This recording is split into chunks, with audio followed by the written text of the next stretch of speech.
नमस्कार, मैं हूं दिबांजलि मोइत्रा। देश के सबसे बड़े अस्पताल के एम्स के डायरेक्टर रणदीप गुलेरिया ने देश को आगाह कर दिया है कि जून जुलाई में देश में कोरोना के मामले चरम पर होंगे। इस चेतावनी के बाद देश में लोग पहले से ज्यादा डर गए। गुलेरिया का बयान कहीं लॉकडाउन 4.0 की तरफ तो इशारा नहीं कर रहा था। डॉक्टर गुलेरिया ने ऐसा क्यों कहा, इसे समझने की जरूरत है। 24 अप्रैल को मिनिस्ट्री ऑफ हेल्थ की तरफ से एक डेटा जारी हुआ। इस डेटा के जरिए ये बताया गया था कि लॉकडाउन का देश में जबरदस्त फायदा हुआ है। 24 मार्च यानी जिस तारीख से लॉकडाउन की शुरुआत हुई, 24 अप्रैल तक यानी एक महीने में देश में तकरीबन 23,000 केस आए।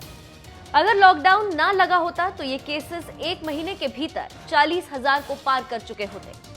इसी के साथ एक और डेटा जारी किया गया जिसमें अनुमान लगाया गया था कि 30 अप्रैल के बाद कोरोना का कर्व यानी ग्राफ नीचे गिरने लगेगा, जैसा कि आप इस टेबल में देख रहे हैं। लेकिन 24 अप्रैल से 8 मई तक सिर्फ 14 दिनों में केसेस दुगने से भी ज्यादा हो गए, यानी ये प्रोजेक्शन फेल हो गया।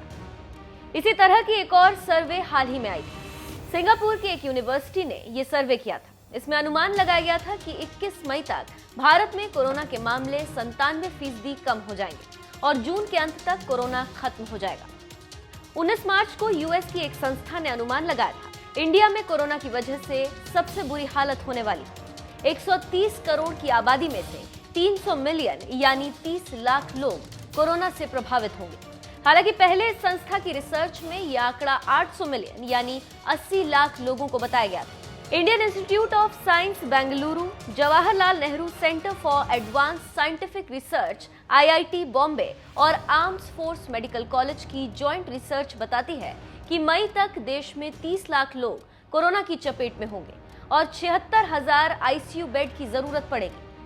Indian council of medical research के पूर्व प्रमुख डॉक्टर टी जैकब जॉन ने अपनी रिसर्च में बताया था कि कोरोना से इंडिया में उतने ही लोग प्रभावित होंगे जितना सार्स की वजह से हुए थे।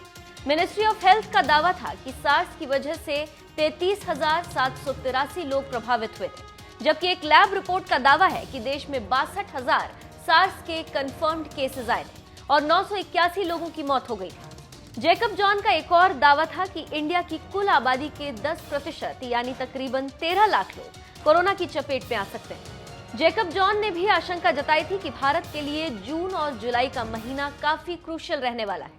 Tata Institute of Social Science Mumbai के former dean professor T Sundaram ने अपनी रिसर्च में बताया था कि इंडिया में कोरोना का आर यानी रिप्रोडक्शन रेट R0 पर फिलहाल नहीं पहुंचने वाला। ऐसा सोचना किसी सपने से कम नहीं होगा। सुंदरम ने कोरोना के रेट को R2.4 से R2.8 बताया था, यानी एक आदमी 2 से ज्यादा लोगों को बीमार कर सकता है। इसका मतलब हुआ कि 10 कोरोना के पेशेंट 24 से 28 लोगों को बीमार कर सकते हैं।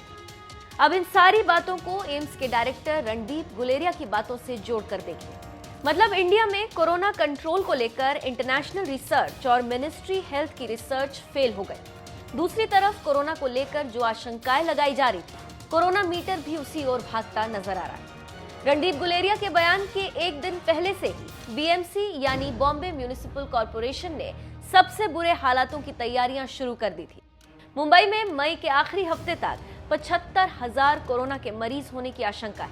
आपको यह भी पता होगा कि इस वक्त देश में कोरोना के सबसे ज्यादा केस महाराष्ट्र और महाराष्ट्र के मुंबई से। यहां से हर दिन औसतन 500 लोग कोरोना पॉजिटिव पाए जा रहे हैं। पिछले एक हफ्ते में कोरोना के सबसे ज्यादा मामले आए। औसतन हर दिन 2,500 मामले सामने आ रहे हैं। 1 मई को 37,257 केसेस थे। 2 मई को ये मामले बढ़कर 39,699 हो गए।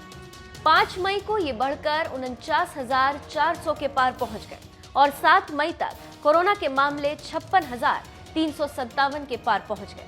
डॉक्टर गुलेरिया की चिंता इसलिए जायज भी लगती है। सरकार ने लॉकडाउन में थोड़ी रियायत दी तो क्या होगा, अब वो देखिए। शराब की दुकानों के बाहर सोशल डिस्टेंसिंग की धज्जियां उड़ गई।